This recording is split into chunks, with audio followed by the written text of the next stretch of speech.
Greetings folks, Metal Tiger here at another video in the backyard. Wanted to show off my Hoyt Podium today, which I've had for maybe 2 years now or so. I shoot this bow mainly indoors. I have it set up for larger arrows. I'm sporting the hot rod stabilizer system on here, and I use the Achieve XL scope, sight, and the Sherlock scope. I find that combination to work the best for me. I did use the Sherlock scope and sight for many years, and recently, in the last year or so, switched over to this Achieve sight, which I find to be very, very positive and strong. I highly recommend it. Running the Pro Blade as a rest, and for all intents and purposes, this bow shoots as well as anything out there. You know, in 2014-15 and this year, it's won a lot of medals. I noticed this year that a lot of archers are moving to other bows. Now, I don't know if that's just the trend. They want to shoot something what's new. I noticed that the Elite company has grabbed a bunch of top shooters and they're shooting their Elite Victory, and then the Matthews shooters are drawing a lot of people to their Halon X, giving the Podium a real run for its money. But we'll see how it does today. For indoor setup for USA Archery, I shoot a Easton arrow, the 2315s, with a pinpoint point, 200 grain. And these arrows are kind of standard for USA Archery events, which is the largest shaft that's legal for those events. For Vegas, of course, you can shoot a little bit bigger, but that's an NFAA deal. Anyway, let's shoot this thing and see how we go. As you can recall from a recent video, I was testing out my Jesse Broadwater release, and I was yanking on it a little bit. Let's see if today I do a little bit better job of just holding on to it. I haven't even drawn the bow back today. I haven't had any practice at all, so this is straight from dead cold. Okay, so let's see what happens. I do like the V-bars, the dual in the back.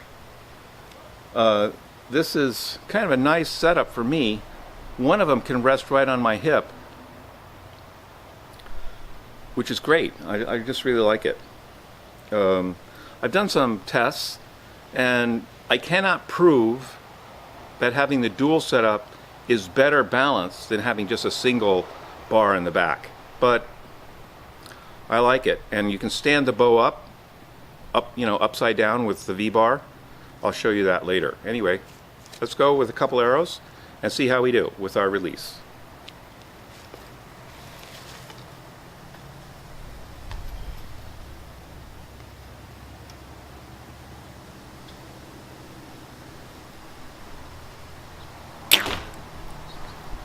Oh, that first drawback was a little tough. See, once I warm up a little bit, maybe it'll be a little easier. For all the recurve guys, we teach all these exercises to get their back warmed up and their shoulders to warm up. That's always a good idea, even if you're shooting compound. So don't do what I just did and not warm up before drawing your bow back. But I kind of do that with the compound, much more so than I do with the recurve. With the recurve, I do really warm up before I start drawing the bow. That's better.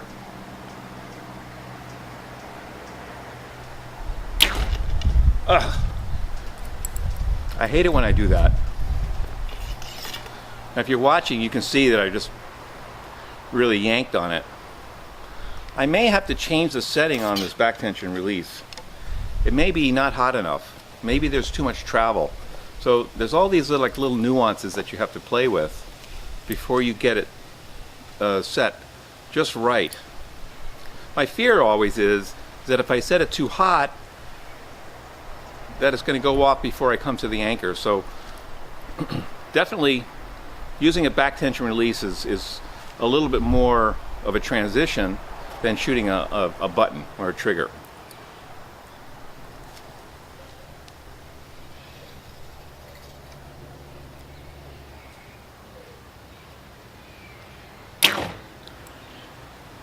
That felt good. What else can I tell you about the Hoyt?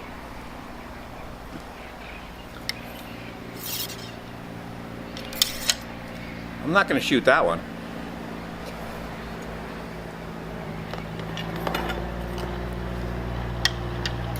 I really like this color combination. I think I saw Real Wild shoot this dark blue with this orange. And I said to myself, now that is great. And I was in the process of ordering another bow at the time. And I just went ahead and ordered it that way. Originally, I ordered this bow with spiral cams and 50-pound limbs. I shot it that way for about a year. And then I decided to experiment. I actually bought a couple of these. I sold one and I still have two left. I have this one and a red one. So what I did with this bow is I switched over to the GTX cams and of course changed the string and cables. And when I did that, what I found was that the poundage went up. It was a 50-pound limb, which is still on here, but now I'm shooting 56, 57 pounds. The limbs are locked down all the way. I could back it off, but I find that it's pretty comfortable right the way it is, and it shoots great.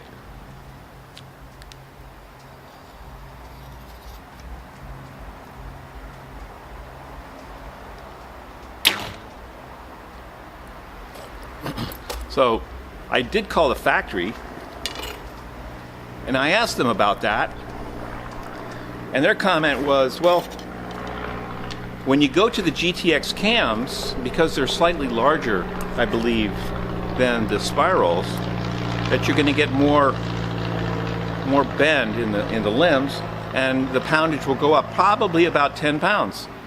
So theoretically, they told me I would be shooting a 60-pound bow, which I've kind of transitioned into anyway, shooting 56 pounds for the most part in all the bows that I have. So I found that to be kind of a welcome thing.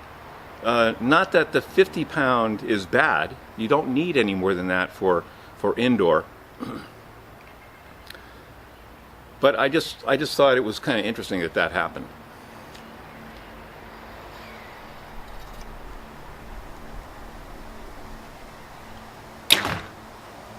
Okay, that's a couple arrows out of the Hoyt Podium. It's a beautiful bow. It shoots great. It's won tons of medals.